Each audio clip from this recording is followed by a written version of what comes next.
let's just cross check. And I think on description, please edit that Yeah, I'm leeches thing. editing this.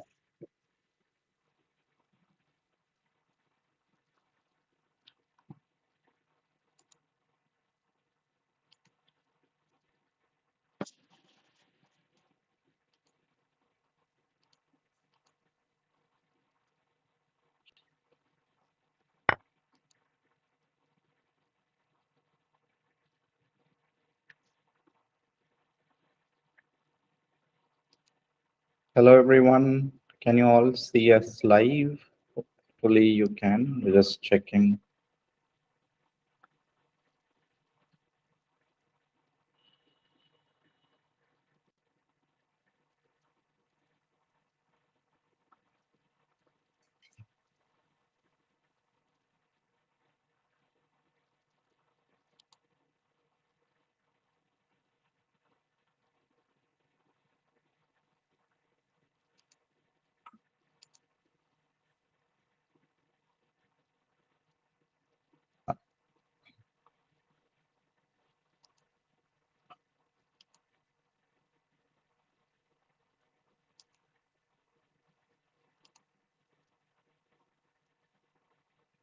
Adrit, are we live? It Yeah, sir. seems I'm editing it. You can. can start. But no, but at the same time, I think the video is not visible or something. I'm getting some feedback that our video is not visible or our face. Maybe my face or your face is not visible. Can you check that as well?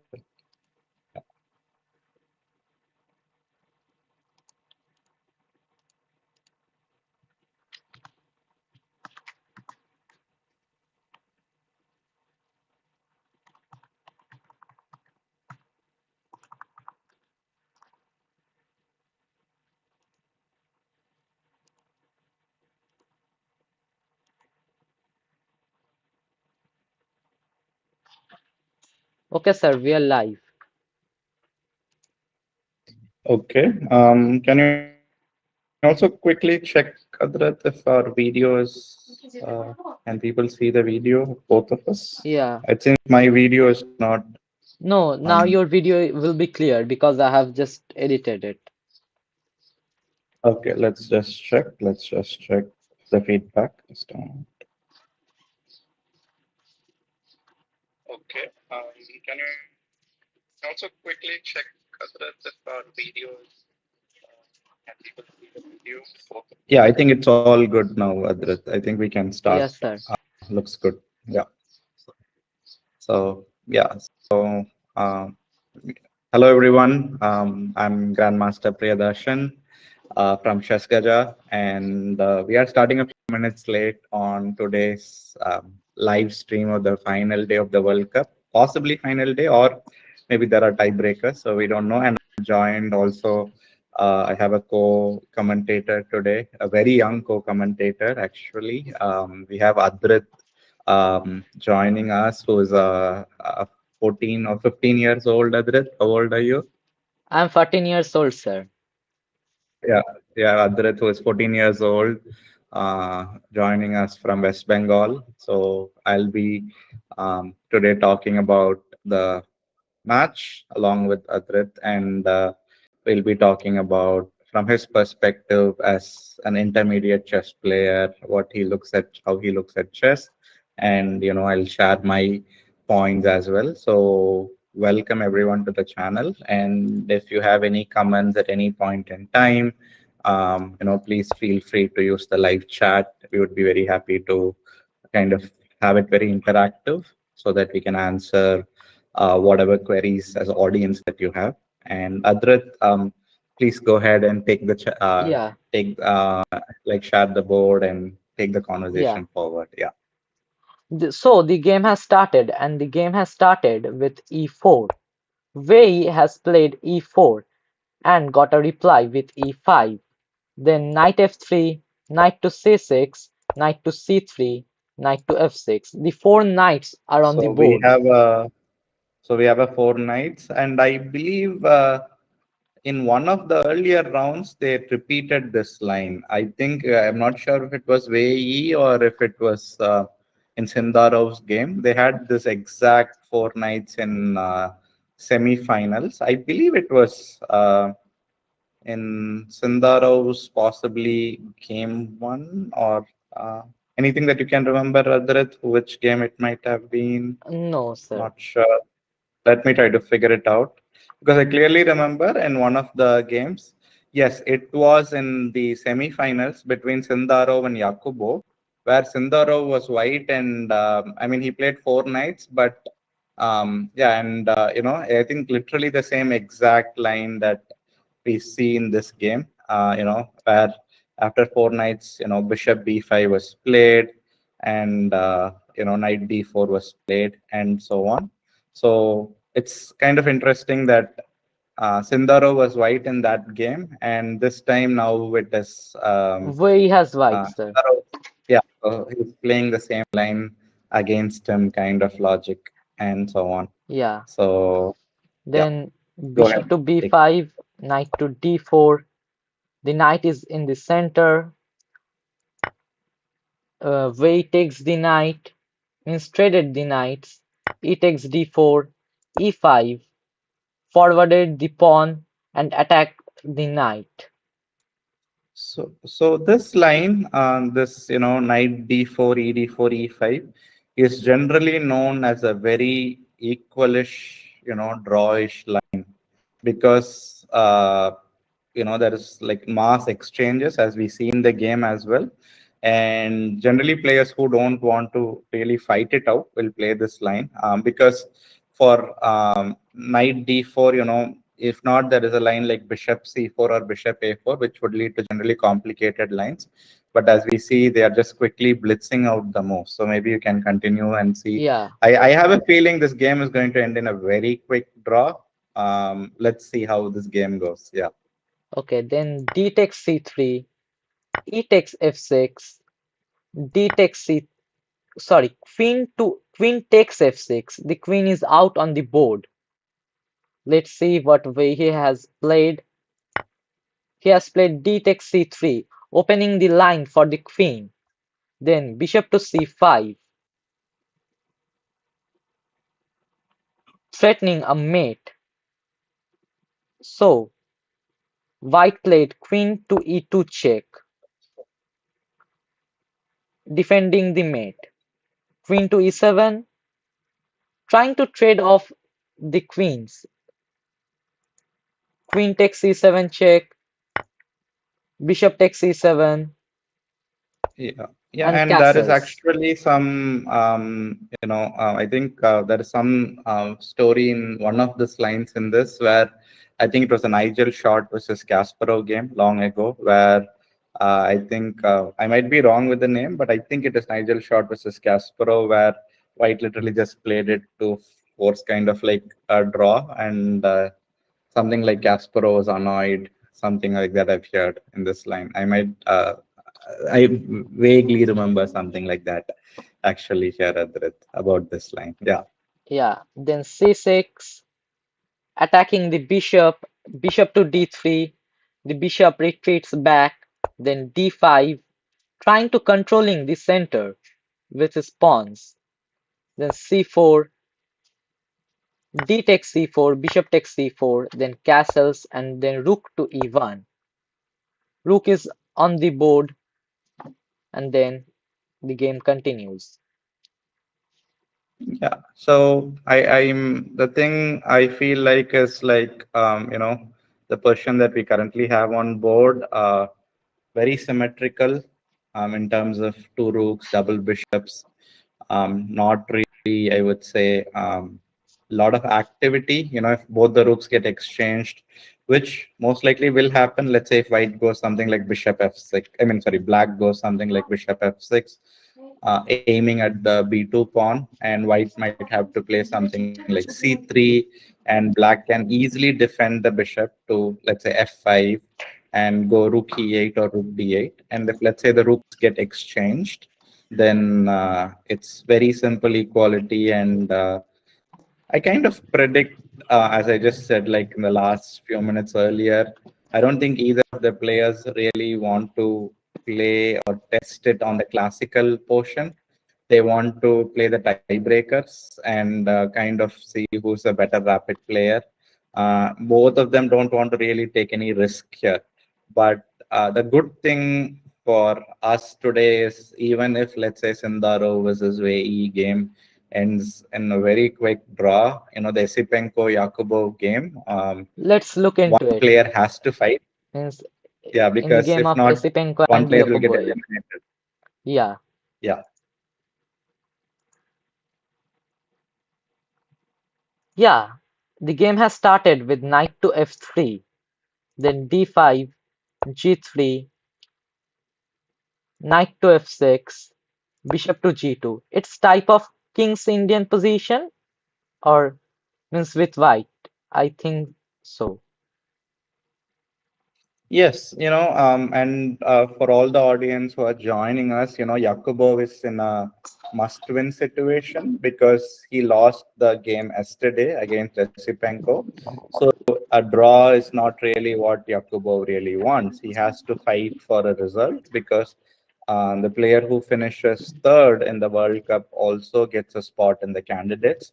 So it's kind of tricky situation. You can't play some very forcing line because then black side can force possibly some sort of a very forcing drawish variation. So in terms of opening choice, I think it's a fairly good choice to play something like a Reddy or some sort of an English opening or a Catalan. It could transpose into any of it. And I think the major thing that Yakubo is aiming for is something that's not really theoretical, but they just get a middle game position where he can kind of keep on playing. And that is what we see by the, I think I would say the sixth move. If you see D3, normally people would play D4 in that position. Other, Yeah, D4 is like such a common move on the sixth move. Yeah. yeah. Then black plays e6, then castles and bishop to e7. I think white means black is taking a risk because his king is not castled and his all pieces are not developed, and white's three pieces are developed means bishop, knight, and the rook.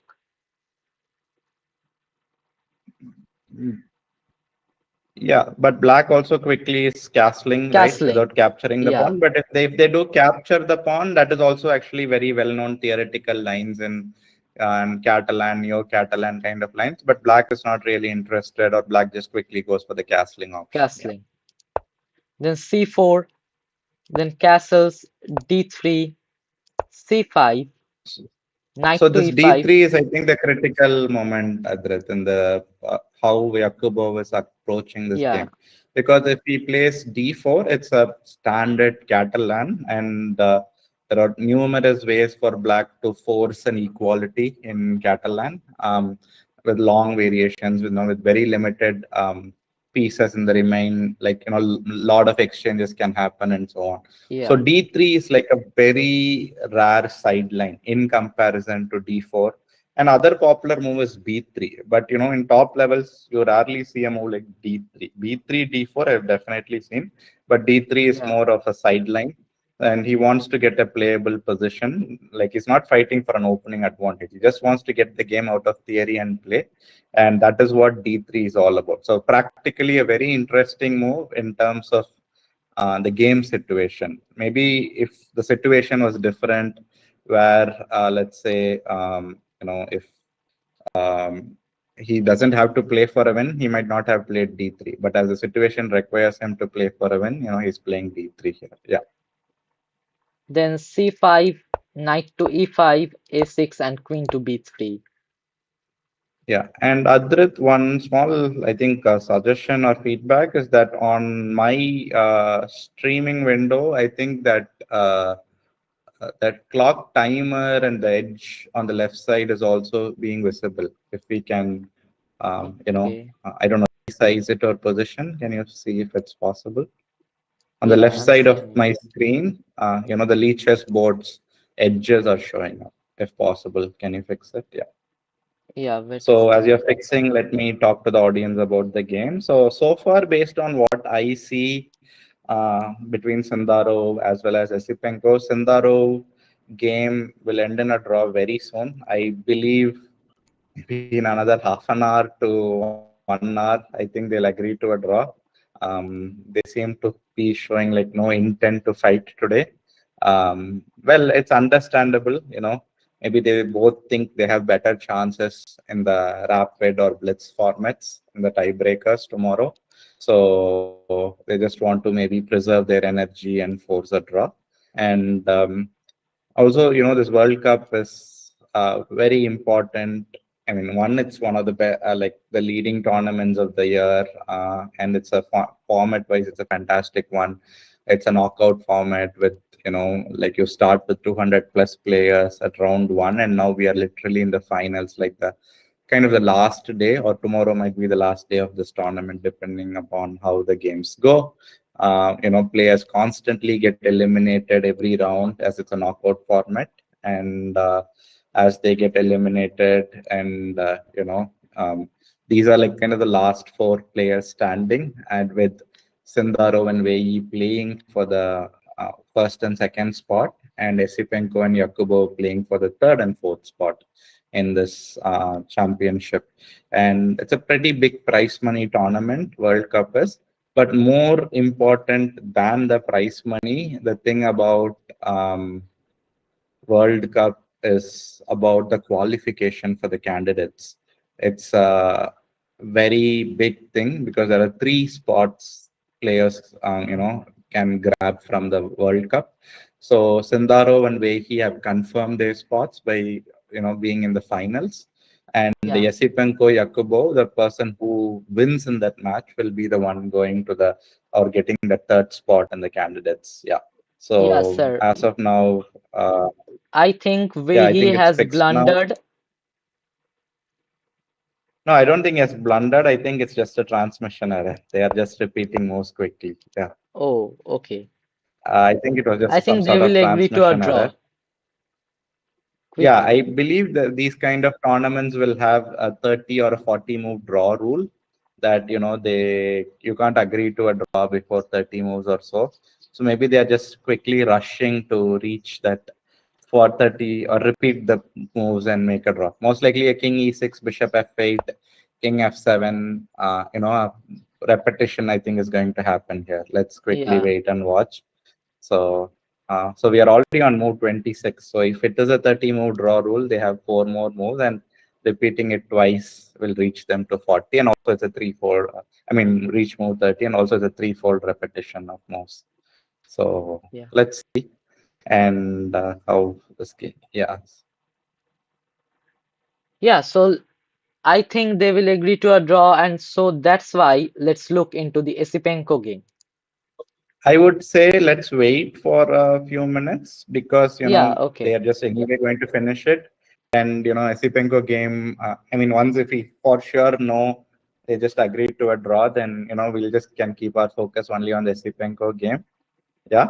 So Yeah, let's just wait for maybe 2 3 minutes because I think basically Sindaro I think is figuring out now, should he just repeat, or maybe he should play. maybe play a lot some more moves, Yeah. basically agree to a draw immediately, or maybe play another 15 20 moves.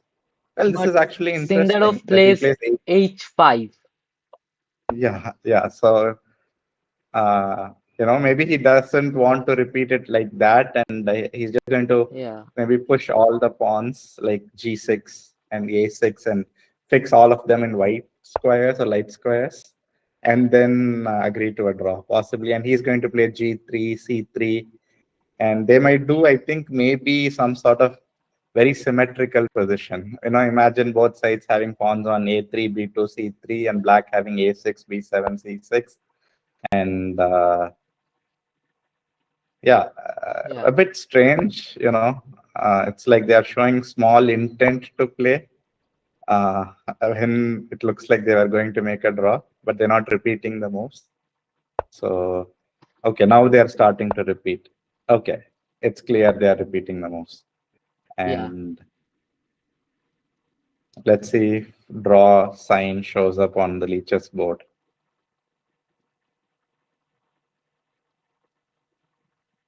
Okay, as Draw. expected, we see the draw sign. Yeah. Yes. So now So we can let's keep look. our focus. Yeah, clearly on the other.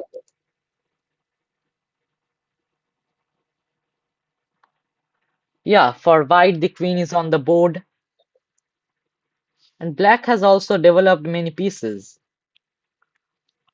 So, sir, what should black play now? Yeah, so in the game, I think we kind of um, um, at D3 on move sixes where we were looking previously before we looked at Yeah, the d3. Sundara. So after D3, black plays, I think, a very principled move. C5 is, I believe, very Yeah, principled because white's not fighting for the center. So what black's doing makes a lot of logical sense. And what white plays is very interesting. The knight going to e5, but without any support. Normally the pawn would be on d4 to protect the knight, but the knight just directly jumping to e5. So in this position, a6, I find it very interesting. It's not a move I would definitely think as my first choice move. My first choice move would be like something like knight b d7, because for knight e5, by going knight d7, what I'm trying to say is like, I'm attacking your knight on e5, and if you play knight takes d7 capturing my knight, I will just play like bishop takes d7 and play bishop c6, and then challenge the g2 bishop. So a6 is a very interesting move because I don't immediately see the logic. I mean, one, maybe black did have b5 in mind to gain a lot more space, but it's definitely not a very natural move compared to knight d7, something like that. And I think what white had in mind is, in case if black went something like queen c7 or something of that sort, I think white was planning to play f4 there, because there's a very nice tactic, Adrit, if you can make that moves on the board. Let's say for knight yeah. e5, queen c7 instead of a6. Okay, instead of a6, knight to Queen d5. c after queen c7 on move number 7 for black. Yeah. And imagine if white goes bishop f4 for queen c7. What do you think black would play or should play?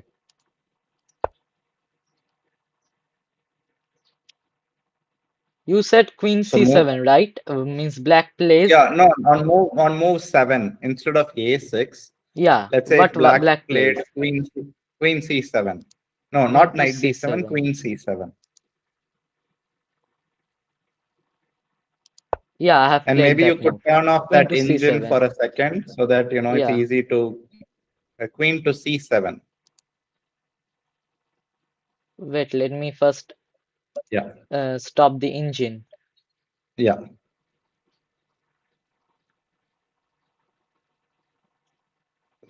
So for queen c7, many of us might be very tempted to.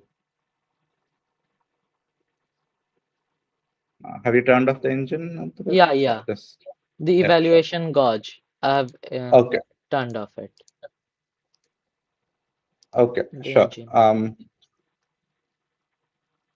No, not just that, the green on toggle on Yeah, I off have engine. turned it off. Okay, I've turned it off. okay. So what I'm saying is, for queen c7, let's imagine if white goes bishop f4, which looks very logical. You want to attack the queen in the process by, like, standing behind the knight. If you go bishop f4, what do you think black would play there for bishop f4?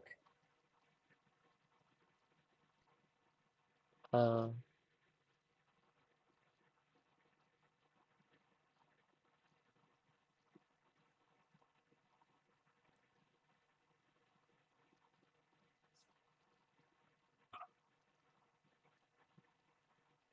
I think knight to h5, attacking the bishop. If white takes on f7, the pawn, then we will take the bishop with my knight, and then Okay. he recaptures. I also capture his knight, and that's on. That's possible, but there are, I think, one very strong move and a good move for black here. So black can just go bishop d6, which is like the good move, I would say. You're just attacking the knight, and if the knight goes f4 is hanging. But the strongest move, I would say, for black is just going g5. Basically, you want to deflect the f4 bishop, and if black plays, I mean, if white plays bishop takes g5, you can just play queen takes e5 and you know, win the Yeah. knight. And for g5, if they play some sort of knight move, knight g6 or knight f7, you're just going to play g takes f4. Yeah. And that would be a strong advantage, like, material advantage for Yeah. black. Yeah. So that is why for queen c7, f4 would be the only move to defend the knight. And that's what most likely Yakubov had in mind. But as we see, you know, Yasipenko did not play that. He went a6, and after queen b3, black went bishop d6. And once again, we have, as white has the same dilemma, because if you go bishop f4, once again g5 is the problem on move number 9. Yeah. Currently Yakubov is thinking bishop f4 is the if bishop f4, g5 is the problem, and you can't play d4. And we all know why you cannot play queen c3 here, because if you go Yeah. queen c3 trying to defend the knight, what it's very simple, right? How Yeah. how would you refute it as black? If white goes queen to c3, right? You are Yes. asking. Yeah. Yes.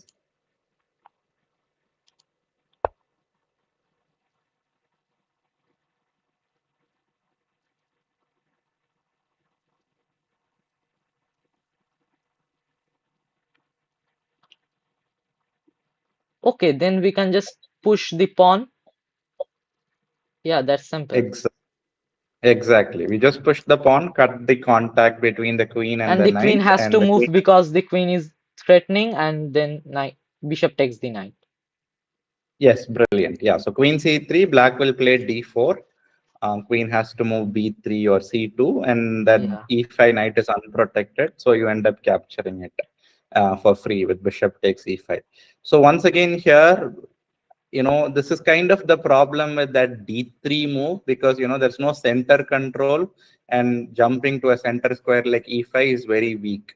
So now we see white having forced to f4. play f4, because if white has jumped back with a knight to knight f3, it's just waste of tempo, right? You went knight e5, Yeah. and like two moves later you're coming back. So, and you see after f4, black piling on the pressure on e5 by going queen c7. So black is saying, what are you going to do with your knight? Because I'm still threatening bishop e5. And there are actually some interesting things that are starting to happen in the position. You see the d5 pawn, it's kind of hanging in the position, Yeah. and black is okay with that. Try to think about it. Why, or is it black giving a free pawn, or do you think black has compensation if white plays some sort of c takes d5? Yeah. Let's make the moves on the board. If c Sure, takes sure. d5, then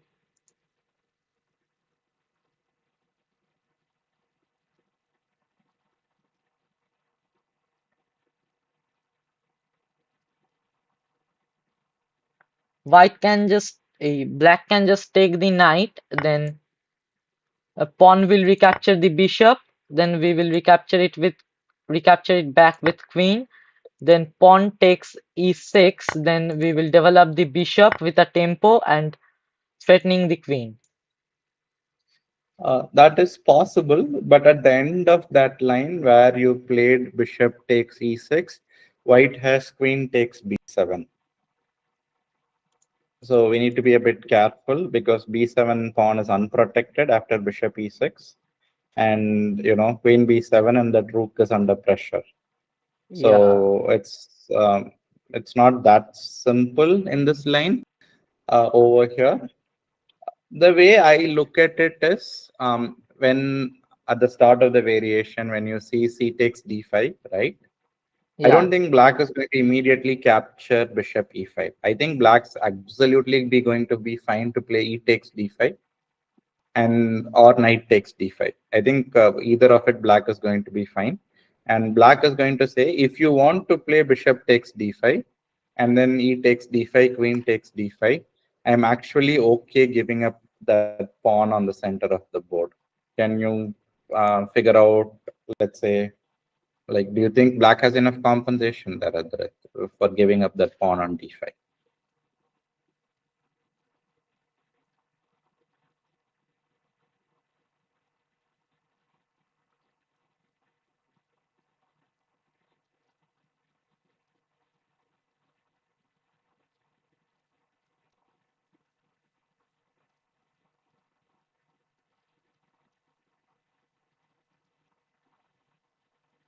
Yeah, if white takes c takes d5, we can just recapture it back with our pawn opening the line of the bishop. Yes, absolutely right. So even if we give up one pawn on d5, that bishop on c8, that diagonal that opens up is Yeah, like very, very powerful, especially if the g2 bishop is also missing, if as it gets captured or it gets exchanged after bishop d5. So, black's bishop on c8, it could go to e6 if they want to, or it could even go to h3. And lot of activity on that diagonal, especially c8 h3, and also on the h1 a8 diagonal. Like currently the white yeah, queen would be on d5, but it can be kicked away from d5, and then black will take over that h1 a8 diagonal. And if that happens, then there's going to be a lot of activity, and black will have more than enough compensation for the one pawn that they have sacrificed on the center of the board. So that is what Esipenko is actually ready to do. And Nodelbeck is contemplating what he's supposed to do over here.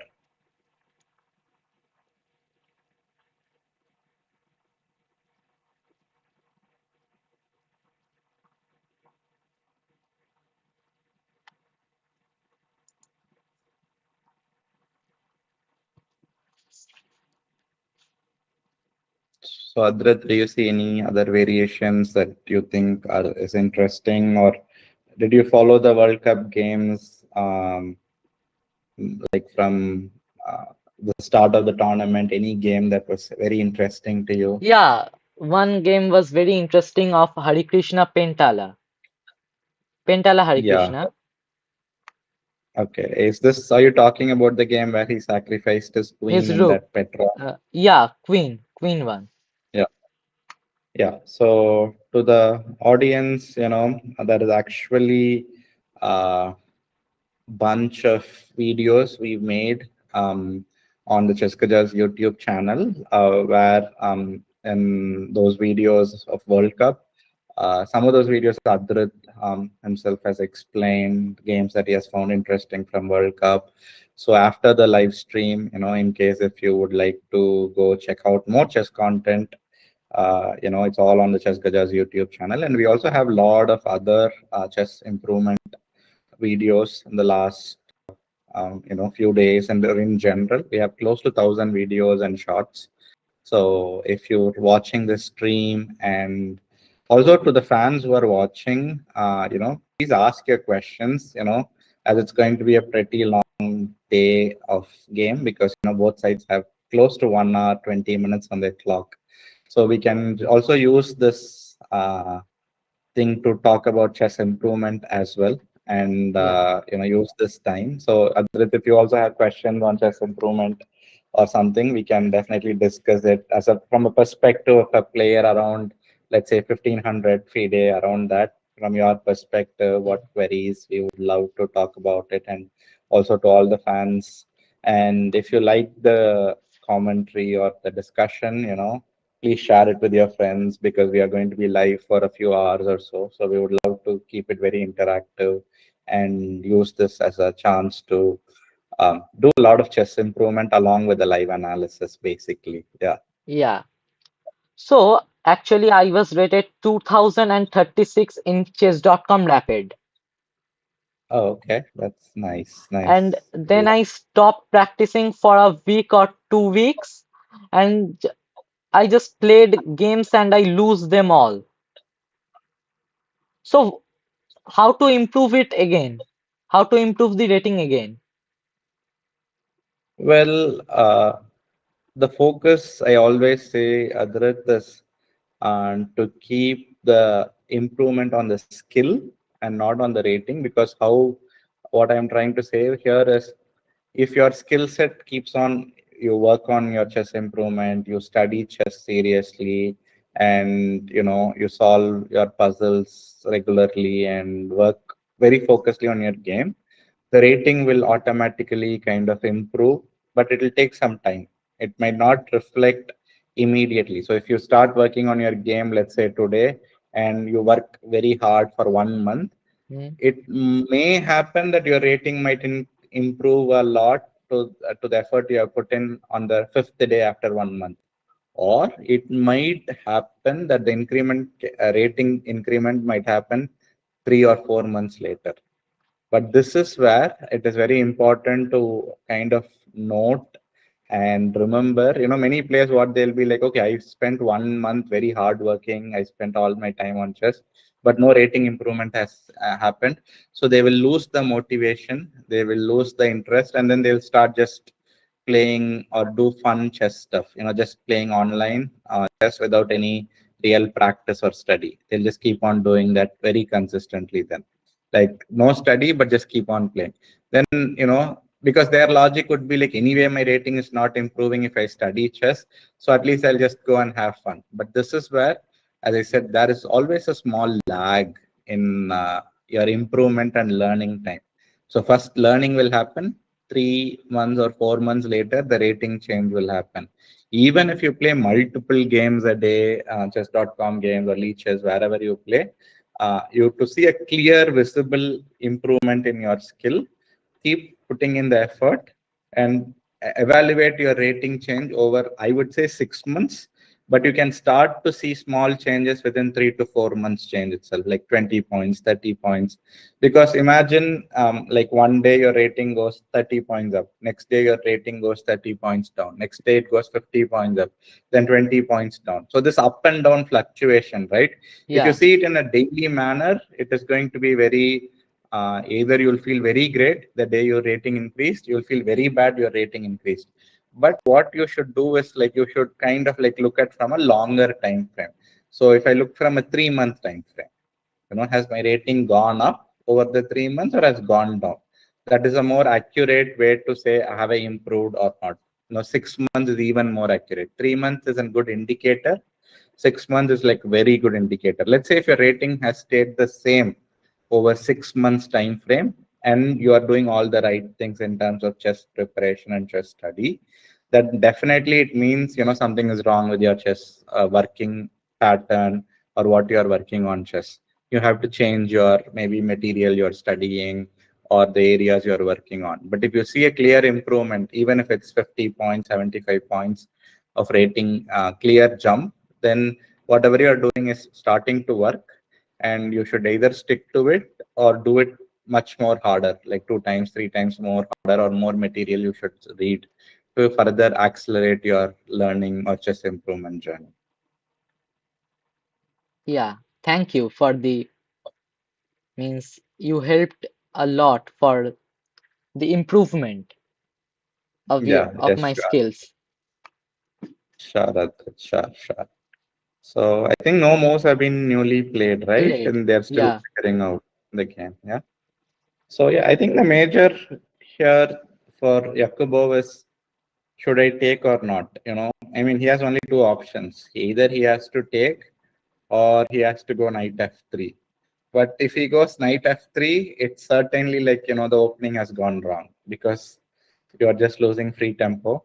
But if he takes cd5, there's one line that is slightly interesting, I would say, which is cd5, e takes d5, and white playing knight c3. So white is trying to put pressure on the d5 pawn with the knight.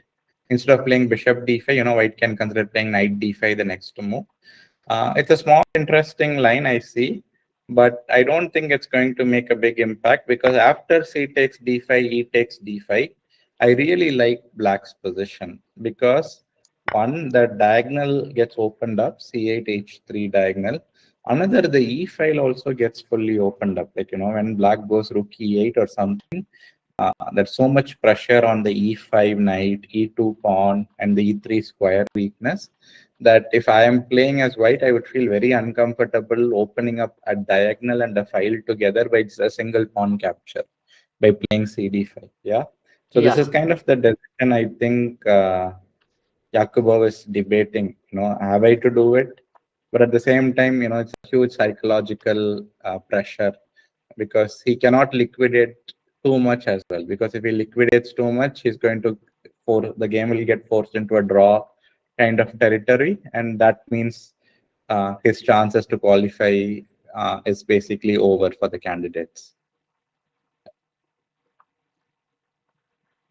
Then I want to talk about what are the most attacking games according to your perspective, played before or played recently.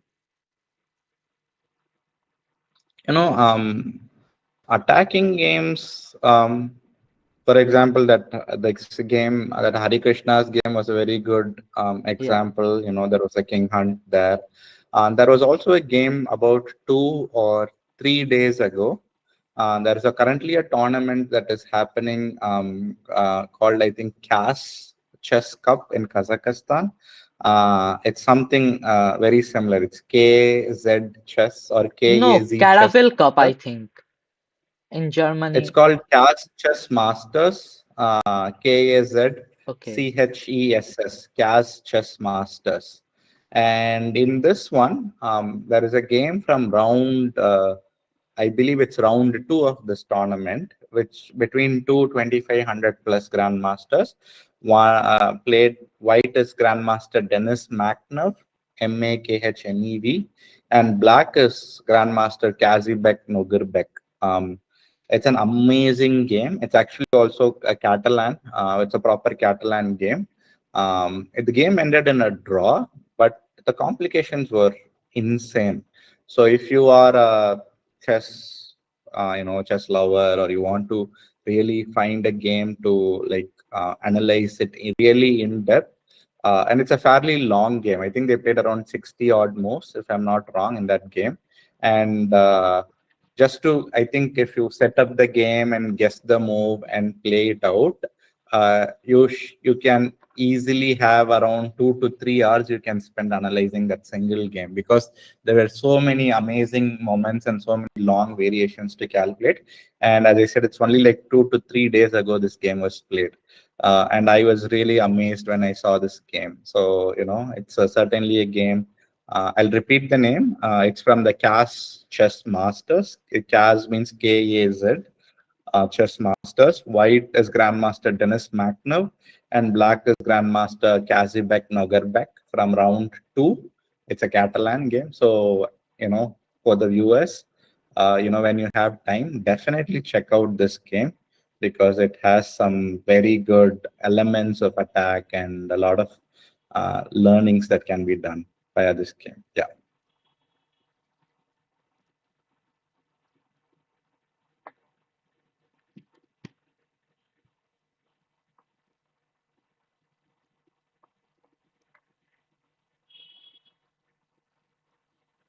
Yeah, So, I want to, if you give permission, I want to talk about a game of Paul Morphy.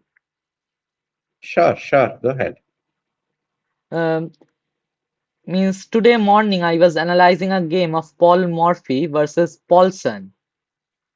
That game was very interesting. Like Queen to uh, E6 was played by Paul Morphy and was blocked the pawns, and like Paulson can't develop his pieces correctly.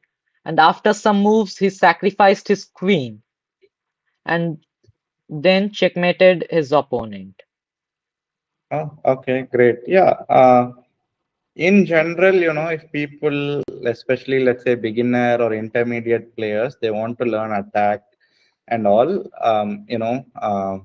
learning from older games is actually advisable because if you see the games of, let's say, Morphy or Staunton or, I mean, like Steinitz, sorry, not Staunton, Steinitz, and let's say you know players of that era, like 18 late 1800s, early 1800s, 1900s. They had some amazing attacking games. Even like much later, as you will see Mikhail Tall, or somewhere before Mikhail Tall, you will see players like let's say there was this other player from Latvia. I kind of am forgetting his name, who's also very good in attack, um, and so on. So those games, are generally very good to learn attack, because actually in those days the defensive skills of um, opponents were very poor. So if you start attacking, they will not generally put the best defense, and they will generally lose very quickly. Why it's a good thing to learn from those games is because uh, you really know how to constantly play the initiative move, because one move after another it will be like a check or a capture or a threat, Yeah, and the opponent would like not do much, and the opponent would resign or lose. But if you look at modern games, generally there is a it's a lot more complex. These games are modern games would have not just attack. There will be some positional aspect here and there and so on. But if you look at the older games, if it is an attacking game, throughout that game there will be a lot of attacking concepts to learn from a single game. So if you are a beginner or a club level or an intermediate level player and you want to learn attack, definitely go and pick a Marshall's book, or Morphy's book, or best games of them. Or there are also a lot of collections of best attacking games in any online site. You will see a lot of collections of online um, like collection of games of attack and so on. So those games are very good to learn how to attack properly, I would say. Yeah. yeah. So the game has means the player So has played bishop takes d5, means after c takes d5, e takes d5, then bishop takes d5. What about this? so this is very. I think we were talking about it, right? Yeah, Black can play knight d5, queen d5, and it is very risky for white. Definitely not something I would like to play if I'm having white, even if I'm one pawn up, because